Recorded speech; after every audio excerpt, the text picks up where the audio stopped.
Hello बच्चों, welcome to my YouTube channel. मैं आपका इंस्ट्रक्टर आदित्य सर आप लोगों को क्लास 10th की फिजिक्स पढ़ा रहा था। नहीं, क्लास 10th की फिजिक्स।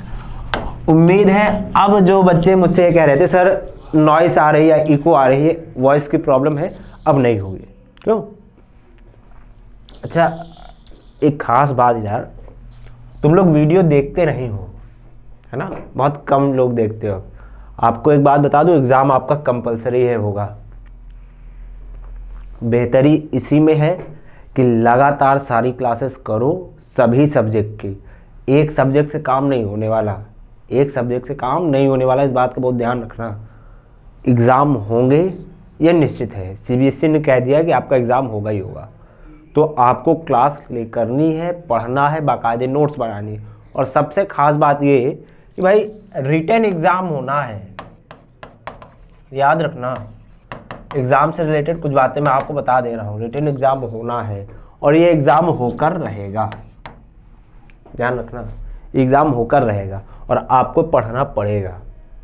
और ख़ास बात, लिखने की प्रैक्टिस आपको करनी होगी, राइटिंग की प्रैक्टिस आपको करनी होगी, क्योंकि आप लोगों को राइटिंग की प्रैक्टिस छूट गई। राइटिंग का मतलब ये नहीं कि एक पेज इमला लिखोगे, डिक्टेशन नहीं लिखनी है आपको।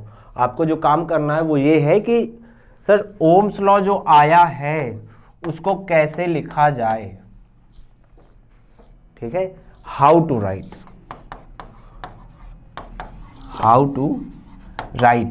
And what to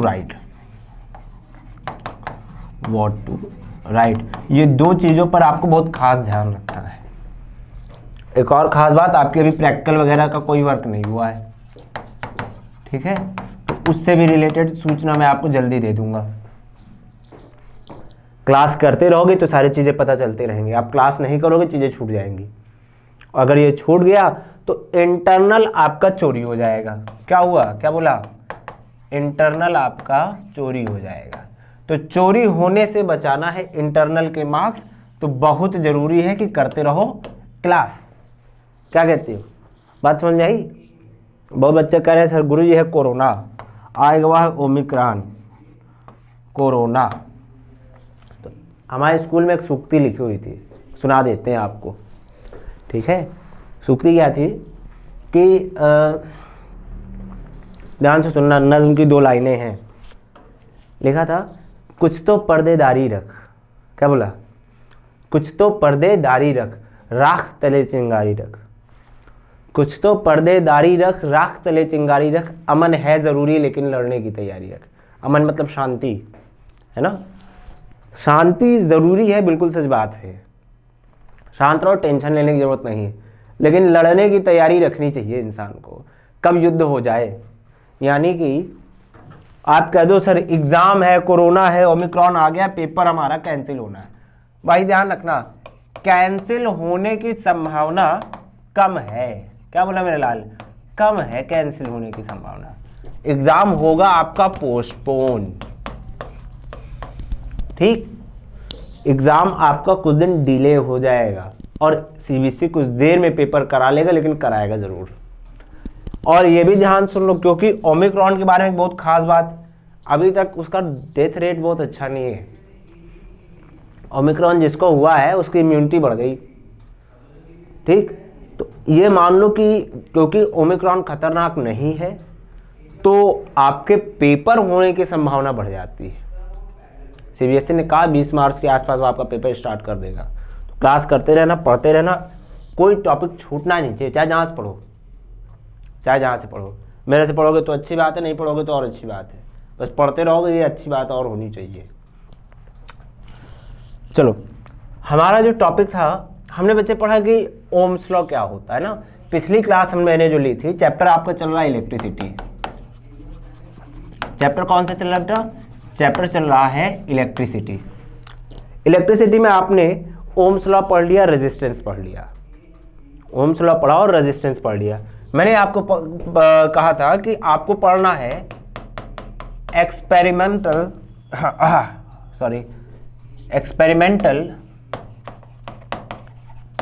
verification of Ohm's law.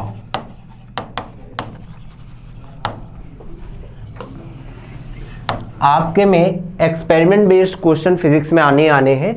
5 marks का ये क्वेश्चन आपका आता है, मतलब पहले आता था, और ये इंपॉर्टेंट टॉपिक हुआ करता था। मोस्ट इंपॉर्टेंट लिखा मैंने, MIMP। 2 टाइप से इसको कर सकते हैं। क्या बोला? 2 टाइप से। पहला ये कि जो मैं बता रहा हूँ वो थोड़ा आसान है। दूसरा ये कि जैसा एग्जाम बुक में लिखा हो वैसा भी कर सकते हो। ये वाला थोड़ा आसान टॉपिक है, आप आसानी से समझ जाओगे। तो एम क्या है बच्चे? पहले आपको लिखना होगा एम। एम क्या है? To verify Ohm's law. ठीक। अब बात आती ऑपरेटर्स, क्या क्या यूज करोगे। ऑपरेटर्स यूज सेक्शन ए में मैंने थोड़ा सा बता दिया था डायग्राम तक, ठीक। बाकी मैं करा नहीं पाया, तो उसके बाद छुट्टियां हो गई तो लंबी छुट्टी हो गई। तो देखो अब छुट्टियां से उसके आगे का हमें पढ़ना है। तो जिन बच्चों ने यहाँ तक पढ़ लिया है, इसके आगे का आपको पढ़ना। ध्यान देखो ऑपरेटर्स क्या क्या यूज हुआ है। अगर ऑपरेटर्स डायरेक्ट लिखने में आपको ना याद आए तो उसका तरीका ये है कि पहले सर्किट बना लेते हैं, सर्किट डायग्राम। देखो ओम्स लॉ जो था, ओम्स लॉ में एक ऑपरेटर्स यूज, उसके नीचे मैं लिख देता हूं फॉर्मूला यूज्ड।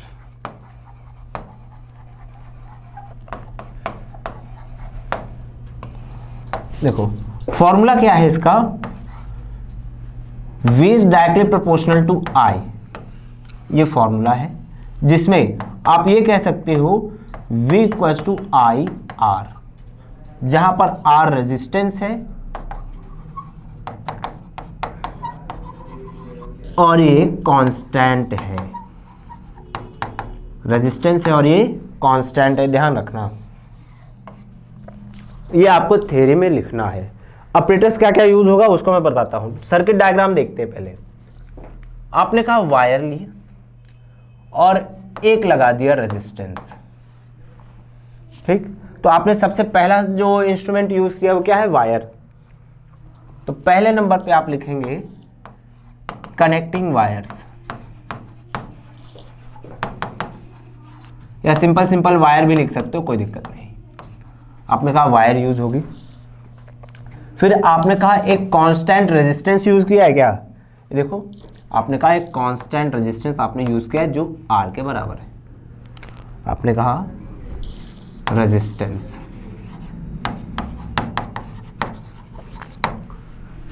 फिर देखो और क्या यूज करोगे आप? आपको भाई पोटेंशियल ये मेजर करना, ध्यान सुनो। V और I, V यानी कि पोटेंशियल। पोटेंशियल किससे मेजर करते हो?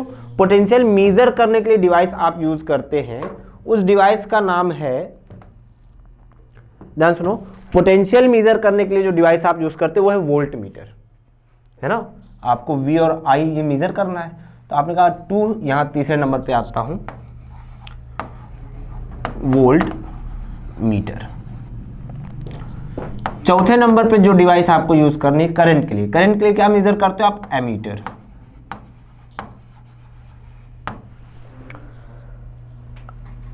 वोल्ट मीटर को मैंने आपको बताया था, इसको आप यूज करते हो पैरेलल में। एमीटर यूज किया जाता है आपका सीरीज में। ये वोल्ट मीटर है, ये आपका एमीटर है, ठीक। अब आपको करना क्या है? इसको उठा करके जोड़ देना है। किससे जोड़ोगे? वायर I, एक स्विच लगा देता हूं मैं, और यहां मुझे लगानी थी बैटरी, इसको थोड़ा सा मिटा देता हूं मैं, इसको भी।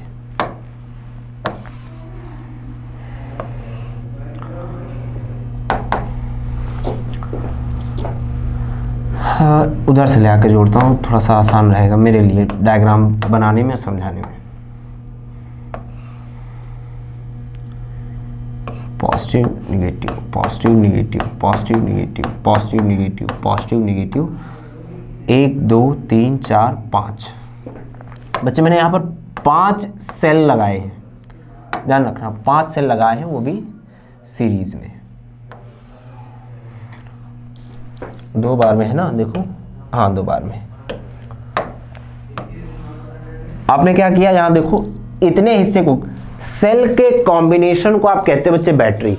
आपको पिछले क्लास में बताया था सेल के कॉम्बिनेशन को क्या कहते हो, बैटरी। तो अगला इंस्ट्रूमेंट आपने जो यूज किया यहां पर वो है बैटरी और स्विच। 5वां नंबर मैंने कहा बैटरी, और 6 नंबर पे आपने कह दिया स्विच।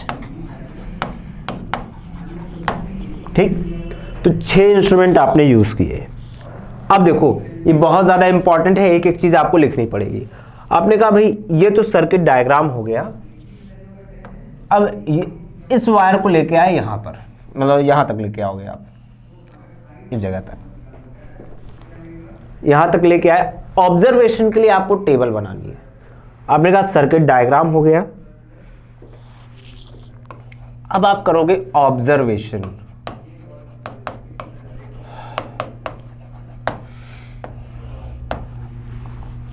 ठीक, ऑब्जर्वेशन कैसे होगा वो देखो। ये जो वायर यहां तक आई, इस वायर को यहां टच कराओगे आप, वायर है यहां पर आपने टच कराया, और उसके बाद स्विच को कर दिया ऑन। ठीक, तो ऑब्जर्वेशन में आपको करना क्या है, ऑब्जर्वेशन में आपको एक टेबल बनानी है।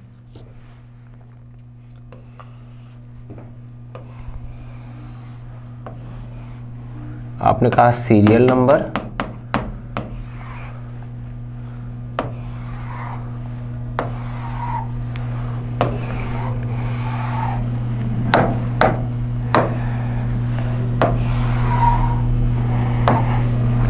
देखो सीरियल नंबर, यहां लिखोगे आप पोटेंशियल डिफरेंस, पोटेंशियल डिफरेंस, और यहां आप लिखेंगे करंट।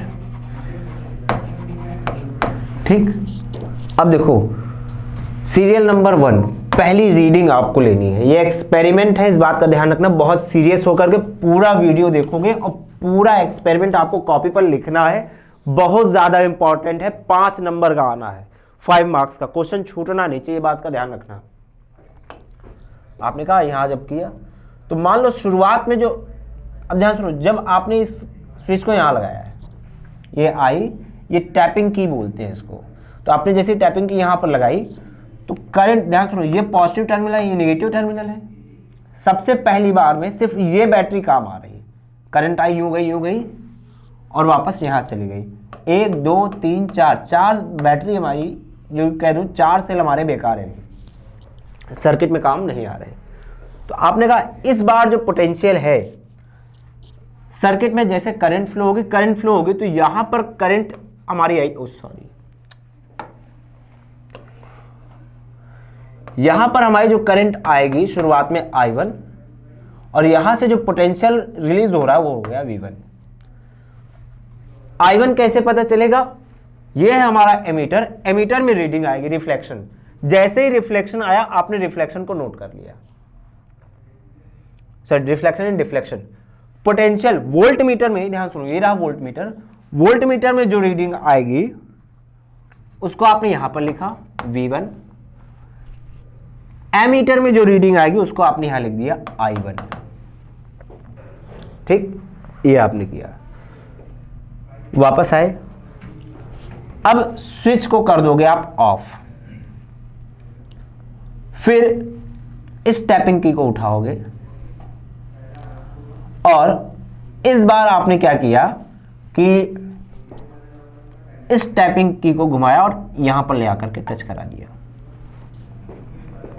बात समझ में आई, यहां पर ले आकर टच करा दिया। तो अब ध्यान सुनो, अब करंट यहां से निकलेगी, ये 2 सेल काम है क्या, इन 2 सेल के कॉम्बिनेशन से एक बैटरी बनी।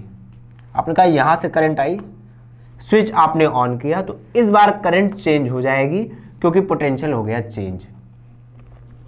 उनका इस बार पोटेंशियल डिफरेंस हो गया V2। यहां से करंट आई, एमीटर में जैसे करंट गई आपने कहा सर I2 पता चल गया। यहां पर रेजिस्टेंस है, रेजिस्टेंस से करंट आई जाएगी, ये वोल्ट मीटर है, इस वोल्ट मीटर में रीडिंग आएगी V2 कितना है। ठीक है, आपने कहा एमीटर का और वोल्ट मीटर का आपने रीडिंग चेक किया, वापस आए, आपने कहा सर ये सेकंड रीडिंग है, यहां आपने कहा V2 और I2। बात समझ में आ रही? फिर वापस आए, आपने कहा इस टैपिंग की को दोबारा मिटाया, या टैपिंग की को हटाओ, सॉरी, सबसे पहला काम करोगे स्विच ऑफ करोगे, फिर टैपिंग की को आप हटा दोगे। हटाओगे तो आपका करंट ऑफ हो जाएगा, पोटेंशियल ऑफ हो जाएगा। अब क्या करोगे, यहां पर से आपने इसको हटा दिया, अब इस टैपिंग की को लेके आए यहां पर। जब आप यहां पर लेके आए, अब कहां से कहां तक का पोटेंशियल काम आ रहा देखते जाओ। आपने कहा 1 2 3 सेल की बैटरी जो काम आएगी, आपने यहां पर इसको लगाया, स्विच ऑन कर दिया। प्रोसेस आपको लिखनी पड़ेगी, ध्यान रखना। स्विच ऑन किया तो अब यहां से यहां तक के सेल काम आ रहे हैं। ये दो सेल का इलेक्ट्रिसिटी कंडक्ट करने में कोई रोल नहीं है। जब आपने यहां तक किया तो अब पोटेंशियल डिफरेंस हो गया V3, करंट हो गया I3। मान लो करंट चेंज हो जाएगा ना, आपने कहा नंबर ऑफ सेल चेंज कर दिए तो पोटेंशियल चेंज हो जाएगा, जैसे पोटेंशियल डिफरेंस चेंज हुआ करंट चेंज हो गई। आपने कहा I3 और V3। तीसरी रीडिंग आई, आपने कहा V3 I3। फिर वापस आओगे, सेम फिनोमिना फिर आप करेंगे, इस टैपिंग की को हटाओगे, स्विच ऑफ करने के बाद टैपिंग की हटाई जाती, ध्यान रखना।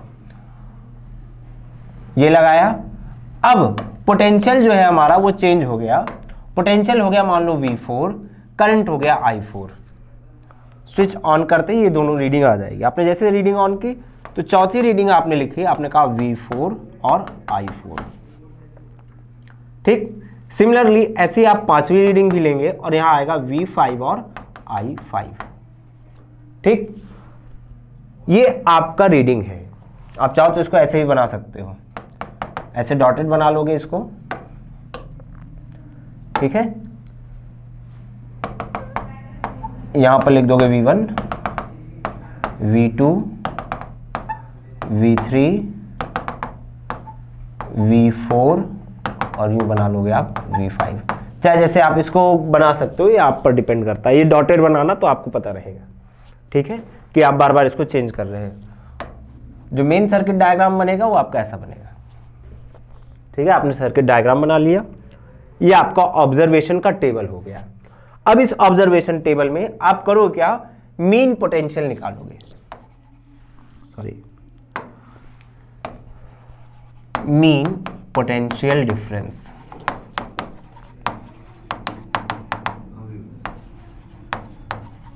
देखो मीन पोटेंशियल डिफरेंस जो होगा वो क्या होगा, आपने कहा डेल्टा V बार, ये क्या होगा V1 plus V2 plus V3 plus V4 plus V5 upon 5। तो आपने कहा सर ऐसा करने पे हमें मीन पोटेंशियल मिल गया डेल्टा V बार। ठीक, फिर देखो मीन इलेक्ट्रिक करंट, पूरा एक्सपेरिमेंट है। ठीक है, ये आपको करना है। आपने कहा I बार लिखोगे इस बार, मीन है ना, जब भी मीन लेते ऊपर बार लगा देते। मीन क्या होगा, सभी करंट को जोड़ करके 5 से डिवाइड कर दोगे। 5 नंबर का आएगा, इस बात का ध्यान रखना। I1 plus I2 plus I3 plus I4 plus I5 upon 5। तो आपने कहा मीन करंट हो गई। ठीक, आपने कहा नाउ अकॉर्डिंग टू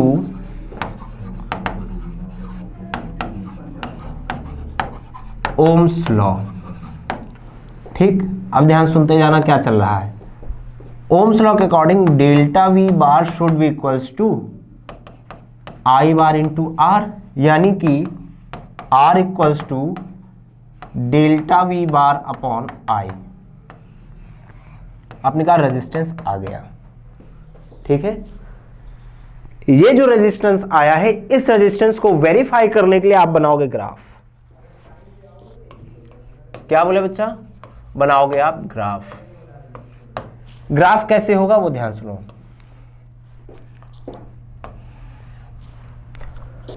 आपने कहा, यहां आपने कहा V और I के बीच में ग्राफ है। क्या बोला? V और I के, सॉरी, रेजिस्टेंस जो है पोटेंशियल अपॉन करंट है। तो ग्राफ में एक टर्म आता है स्लोप, आपने क्लास 9th में पढ़ा हुआ है। स्लोप क्या होता था? y बाई एक्स या delta y by delta x.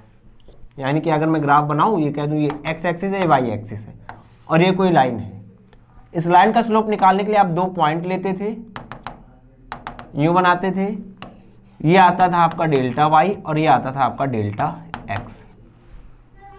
तो स्लोप जो होता था वो क्या लिखते थे आप? Delta y by delta x. जैसे एग्जाम्पल के तौर पे बताऊं, ध्यान सुनो, एग्जाम्पल के तौर पे बताऊं, डिस्प्लेसमेंट टाइम ग्राफ जो होता था, डिस्प्लेसमेंट टाइम ग्राफ, इसका स्लोप क्या बताता था? क्लास 9th में जिसने पढ़ा होगा उसको याद होगा, डिस्प्लेसमेंट टाइम ग्राफ का स्लोप बताता था बच्चे एक्सेलरेशन। ठीक है, ये आपका ग्राफ का कॉन्सेप्ट जो आपने क्लास 9th में पढ़ा है।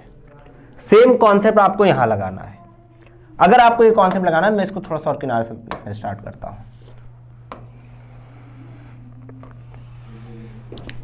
आपको चाहिए क्या?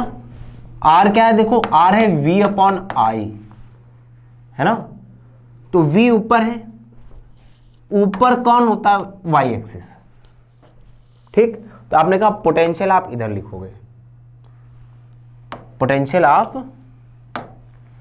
इधर लिखोगे और करंट आप इधर लिखोगे। ठीक है, अब ध्यान सुनो, ये रहा पोजीशन 0,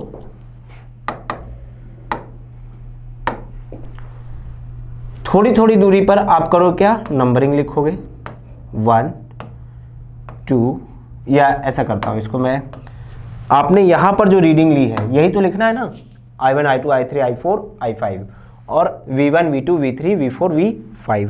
तो आप यहां पहुंचे, I1 I2 I3 I4 I5। ठीक, बिल्कुल ऐसे यहां पर भी लिखोगे V1 और बराबर बराबर बराबर डिस्टेंस पे लोगे सारी वैल्यूज, V2 V3 V4 और V5। और जहां जहां ये वैल्यूज मिलेंगी, जैसे इसके सामने ये,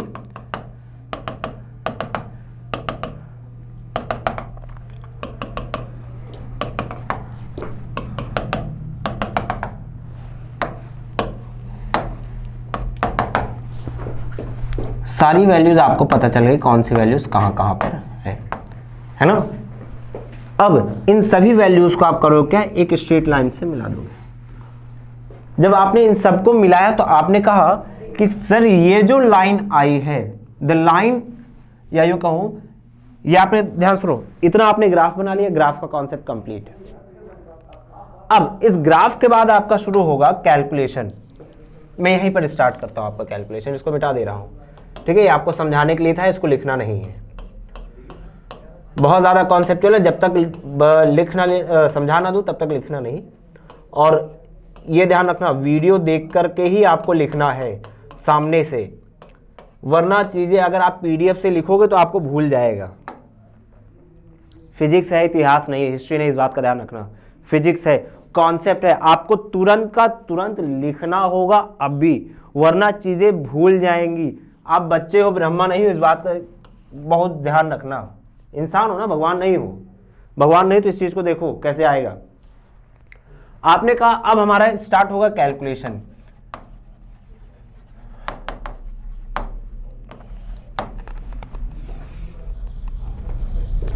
कैलकुलेशन कैसे होगा? जैसे अभी आपने कहा कि वो हमने क्या किया है, वहां पर अभी जो मिटाया मैंने, वहां आपने स्लोप निकाला था। तो इस कर्व का आपको स्लोप निकालना। स्लोप कैसे निकालोगे? कोई दो पॉइंट ले लो, कोई भी दो रैंडम पॉइंट इस कर्व पर ले लोगे।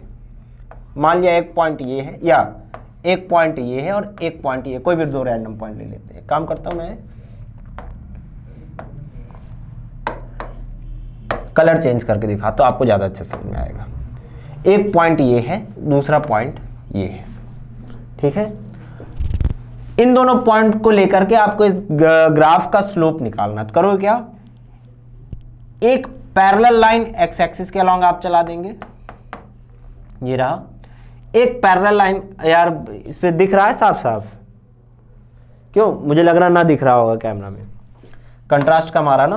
काम करता हूँ कलर वापस से वही कर देता जो था। अरे येलो कलर, यार येलो कलर साफ साफ दिखाई देगा ना। हाँ ठीक, दो पॉइंट आपने लिए, एक पॉइंट ये है, एक पॉइंट ये है। ब्लैक पर येलो और व्हाइट की विजिबिलिटी अच्छी होती, इस वजह से मैंने ऐसा कलर लिया। आपने एक लाइन ऐसे ड्रॉ कर दी, एक लाइन ऐसे ड्रॉ कर दी, ठीक। अब ध्यान सुनो, इस लाइन की लेंथ मुझे निकालनी है, तो मैं क्या कह दूंगा, यहां से यहां तक का जो लेंथ होगा वो पोटेंशियल डिफरेंस बताएगा V2, है ना, इस पॉइंट से इस पॉइंट के बीच का। जैसे अगर आपने यहां पर लिखा हो 1 2 3 4 5, तो यहाँ तकरीबन 2.5 2.4 ऐसी वैल्यूज आ जाएंगी, यहाँ पर 4.5 या 4.5 ऐसी वैल्यूज आ जाएंगी। आपने कहा डेल्टा V ये आ गया, फिर आपने कहा डेल्टा I ये आ गया, ठीक। आपने ग्राफ जैसा बनाया वैसा आपने यहाँ पर निकाल लिया, यहाँ से यहाँ तक की लाइन, यानी कि इस पोजीशन से और इस पोजीशन के बीच का सेपरेशन आपको निकालना होगा। ऐसे स्केल रख के नाप लोगे, बात समझ में आई। तब क्या होगा ये कैलकुलेशन कैसे करोगे, अकॉर्डिंग टू, फिर यहां कहोगे Ohm's law V equals to I R होता है, या आप ऐसा ना भी लिखो कोई दिक्कत नहीं, जैसा आपकी इच्छा वैसा लिख सकते हो। R चाहिए ना, R के लिए आप V अपॉन आई लिखे हो ना, V अपॉन आई। तो यहां आप कहोगे in graph R should be equals to, क्या लिखोगे, delta V upon delta I, delta V upon delta I. एक रेजिस्टेंस ये आया, एक रेजिस्टेंस आपने कहा ये आया, ठीक। एक रेजिस्टेंस ये आया और एक रेजिस्टेंस ये आया, दो अलग अलग मेथड है। एक आपने कहा बाय कैलकुलेशन आया, एक बाय ग्राफ आया। बाय कैलकुलेशन बाय ग्राफ दो वैल्यूज आई। तो अब आप क्या करोगे, ध्यान सुनो, अब आप कहेंगे, देखते जाओ, कहोगे कैलकुलेशन तक पहुंचे, रिजल्ट क्या कहोगे, as by calculation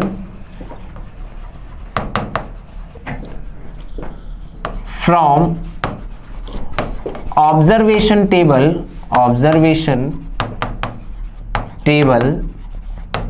and bye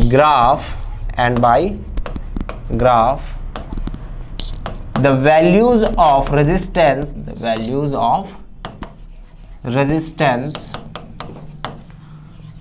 R is same,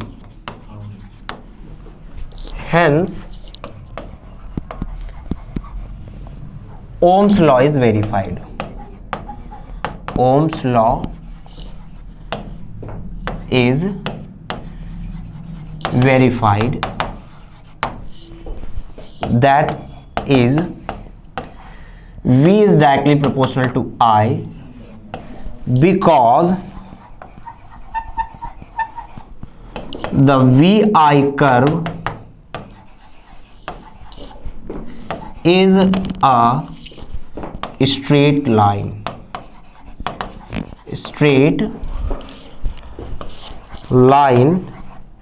hence R is constant। ध्यान सुनो, क्योंकि ग्राफ से आपने कहा, ग्राफ से जो R की वैल्यू आई और ऑब्जर्वेशन टेबल से जो R की वैल्यू आई, दोनों वैल्यूज सेम थी, इस वजह से आपने कहा V और I का जो रेशियो है वो सेम है, यानी कि V is directly proportional to I। बात समझ में आई। अच्छा, V is directly proportional to I, ये बात प्रूव हो गई।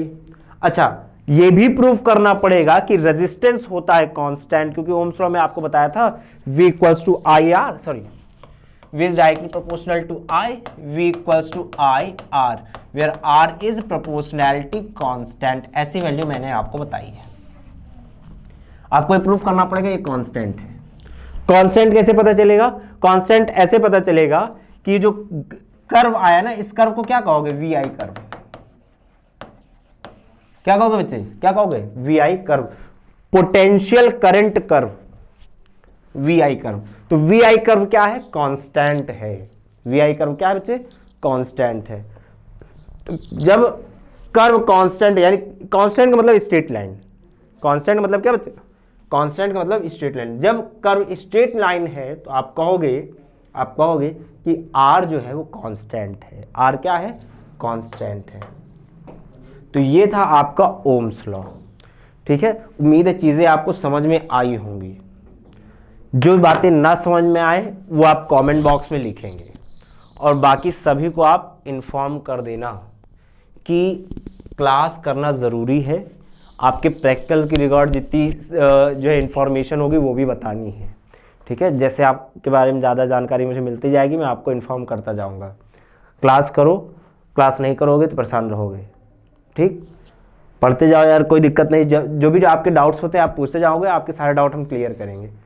बाकी हम लोग मिलते हैं बच्चों अब अगली क्लास में, नेक्स्ट लेक्चर में। तब तक के लिए टाटा, बाय बाय।